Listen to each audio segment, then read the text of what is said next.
marked several milestones in her life. And andito kayo yung grupo na to, no? If you look at the group here, well, the first group is of course yung Solis at saka yung Digia group.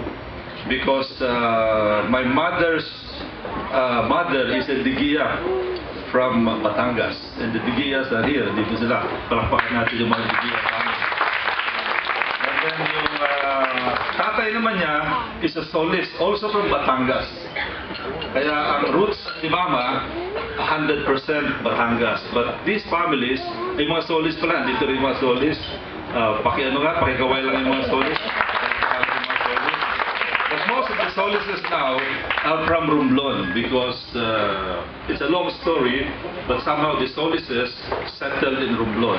At doon pinanganak si Mama, kaya naging Solis yan. And sometime during the war years, I think, yung merong isang Goles from Iloilo na padpad sa Romblon. Kaya andito yung mga Goles, no? Palakpakan natin yung mga Goles from Iloilo.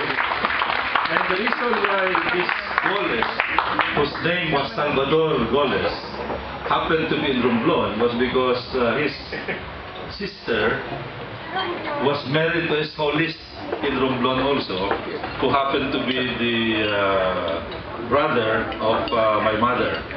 Kaya yung tatay ko nagpakasal. Kaya nangyari diyan, yung Solis napakasal sa Goles, yung Goles napakasal sa Solis. So merong grupo dito na magpipinsan, talagang pinsang buong-buo. Ito yung Goles Solis and Solis Goles. So dito din sila. So dito yung mga Goles Solis from Romblon na ngayon. And then nagpakasal sila during the war years. Tapos may pinganak na isa, may pinganak na pangalawa, ako yung pangalawa.